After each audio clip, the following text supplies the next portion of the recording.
ฒนาบุญนำคือสัตว์สาว่าสิ่งนี่บางที่นี่เขาเฮ็ดเป็นเวลาจริงๆแล้วสัตว์สาว่าสิ่งนี่อาจจะมาสังเกตเบิ่งเนาะเบิ่งที่มันไปมันมากสิเนาะเบิ่งรู้สึกว่ามันบางสิ่งบางอย่างนี่มันฉลาดกว่าคนเด้มันเฮ็ดเป็นเวลาก่อนเพื่อแต่มาบ่หยอกเขาไม่ออกนั่นล่ะว่าหมามันขี้ไล่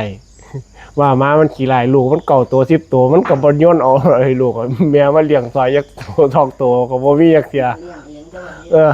มันน่ะเลี้ยงเองเก่งว่าตัวเบิ่งก็แต่อย่างหัวอยู่นี่นังเที่ยก็ได้ว่าเจ้าของเก่งกว่าหมานังเที่ยก็ได้เนาะ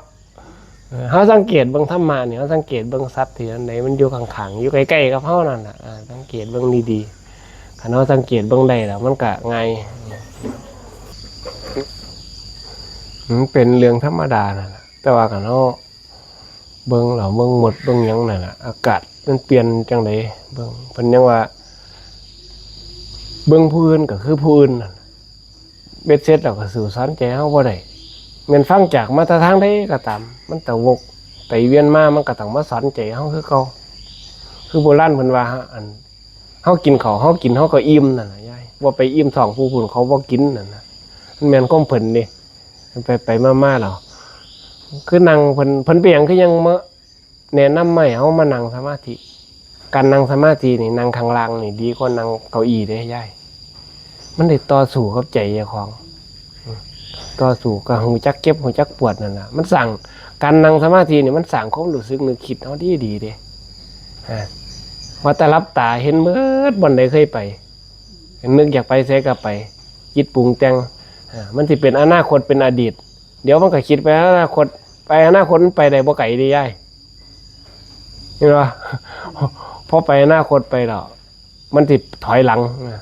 คันถอยคันเกิดความสงบพอดีคันเขาพอล็อกพอดีนี่มันสิพุ่นหลุดไปฮอดภพชาติพุ่นนี่ยายชาติที่แล้วเฮามาแต่ไสน่ะนะเฮาเกิดมาเป็นนามสกุลใดเป็นแต่งตัวหาอยู่หากินไปจังไดกันอยู่กันนั่นมันสิบอกไอ้เบิดเฮาที่เขาไปเห็นน่ะนะมันเป็นเครื่องนิมิตเครื่องเห็น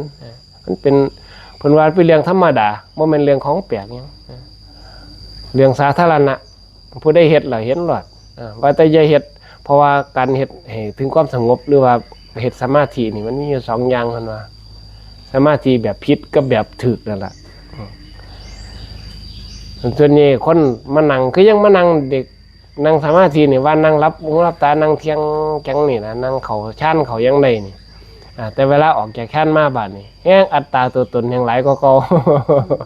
แห่งโมโหแห่งก็เก่าเพราะว่ามันบ่ทันนี่มันเป็นแค่ความสงบช่วงนั้นซื่อๆเด้มันบ่ทันนี่ฉลาดอยู่ดิเพิ่นว่าเฮ็ดบ่ทันนี่เฮ็ดบ่ทันนี่เข้าใจวิปัสสนาบ่ทันรู้แจ้งเห็นจริงนะเบิ่งเอาโดนๆบางคนเขาเที่ยเดียวก็ฉลาดเลย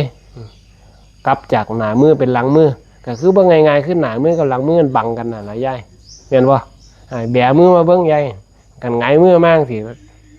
หลังมือเฮาบ่เห็นนี่เนาะกันความลงมาจังซี่ครับเฮาก็บ่เห็นอีกมันก็กลับไปมันก็บังกันอยู่เพราะวันนี้น่ะสิ่ง2สิ่งนี่มันของคู่กันนั่นน่ะเพิ่นเอิ้นว่ายมกะอันนี้ยมกของมันคู่กันสิ่งใดมันคู่กันแล้วก็เฮามองคันมองมุมเดียวมันก็ทุกข์นั่นน่ะคันเฮาบ่ฉลาดรอบรู้มันต่างๆค่อยฝึกค่อยหัดพัฒนาเจ้าของไปก็ฝึกเรื่องท่านเรื่องหยังพวกนี้นะฝึกเฮ็ดการเสียสละการรักษาศีลเพื่อที่เขาถึงความสงบที่เขาการเขาความสงบได้นี่มันต้องมีการภาวนาไปนำนี่มันเป็นระบบอัตโนมัติได้ผู้ลางคนเนี่ยบ่อยากให้มันคิดดีใหญ่เฮาต้องเบิ่งว่า1การนั่งสมาธินี่บางมื้อมันอยากได้ความสงบก็ปล่อยมันสงบไปมันเป็นสมถะบางมื้อมันอยากคิดน่ะนะภาษาแบบบ้านๆเฮาน่ะว่าอยากคิดก็ใส่วิปัสสนาไปมองเบิ่งความบ่เที่ยงอันใดมันก็บ่แน่น่ะนะมันเป็นเช่นนั้นเองนั่นว่าก็ได้เบิ่งสังเกตเบิ่งฮู้เรื่องแล้วก็เอาละ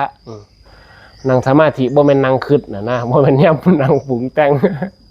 คันนั่งปรุงแต่งนี่เว้ยดีคืออันพวกเราคนก็ว่าดีดิมันนั่งได้โดนนะ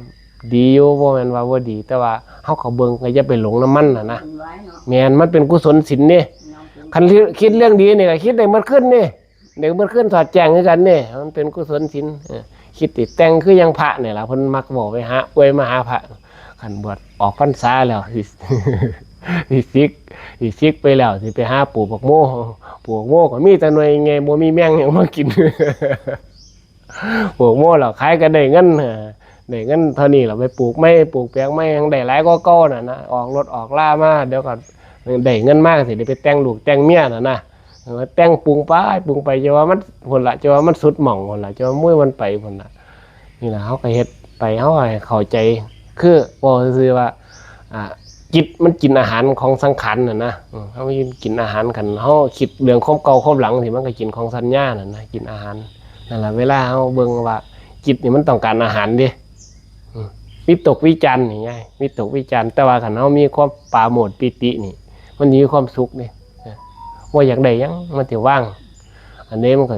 เข้าใจแล้วนะมันสิมีความสุขก็ได้ความสุขหรอเป็นจิตว่างบ่มีหยังบัดนี่ว่างอุเบกขาได้เอกคตาได้นี่มันสิเบาโดนเที่ยเข้าไปค่อยฝึกค่อยหยังได้พอปีละเที่ยนี่ก็ยังดีดีนะยาย พยายามมันมาเฮ็ดกันมันเฮ็ดน่ะเฮ็ดต้องเฮ็ดเป็นประจำเฮ็ดเป็นเวลาเด้ก็สั่นมันบ่เข้าเด้คันเฮาสิปล่อยไปมือปล่อยไปมือหันไปนี่บ่ได้